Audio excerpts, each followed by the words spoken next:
écoutez Sun FM. Sun FM. Première radio participative à votre écoute.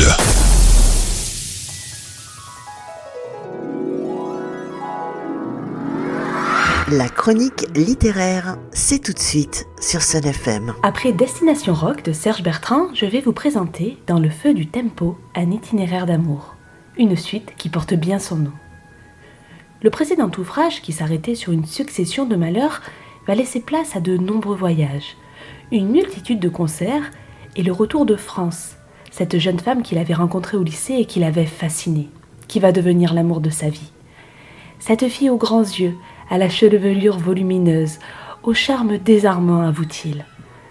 Un coup de foudre visiblement réciproque, puisqu'elle deviendra son épouse lors d'un mariage loin des clichés traditionnels et lui offrira le plus beau des cadeaux, la petite Mélodie. Un prénom aussi joli qu'évident à bien y réfléchir.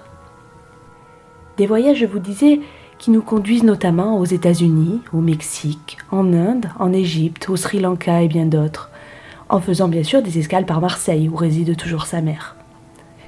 Des voyages qui permettent de découvrir la réalité de ces lieux, en ce qu'ils ont de plus beau ou parfois de désagréable.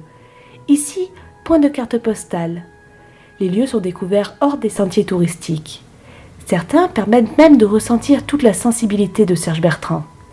Son spiritualisme en Inde, ou encore son lien avec la réincarnation, puisqu'à 2 reprises, il sera confronté à des situations inédites, qui pour ma part me donnent une certaine confiance en l'idée que la vie ne s'arrête pas après la mort.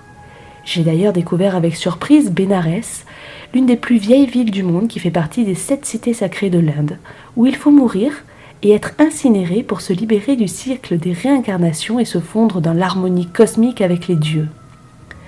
Rien ne semble omis, je vous le disais. La mémoire de Serge Bertrand est incroyable. Il évoque ainsi le Ku Klux Klan, qui brûle les homosexuels, les Navajos, seule nation d'Amérindiens sur les 500 d'origine qui a réussi à conserver ses terres, devenue un État dans l'État au cœur des États-Unis. La ville aux 1000 lumières où la plus grande misère côtoie le luxe avec indécence. Parfois même, les voyages se succèdent sans se ressembler. Ils offrent une vision nette de ce que les facilités pour se déplacer ont occasionné en désagréments. La Riviera Maya de la mer des Caraïbes a ainsi perdu toute son authenticité au profit du tourisme de masse, explique l'auteur. Cette vie, retracée avec sincérité, est aussi faite de souffrances, d'échecs, de pertes douloureuses. Elle reste néanmoins rythmée par le rock, 25 ans de rock, 25 ans de concerts, d'enregistrements, et 25 ans surtout sans regret. Serge Bertrand l'assure. Si c'était à refaire, il le vivrait avec la même intensité, même si aujourd'hui, la folle course est finie. Il profite désormais avec sagesse de sa vie, mais toujours cette même volonté de partager avec son public.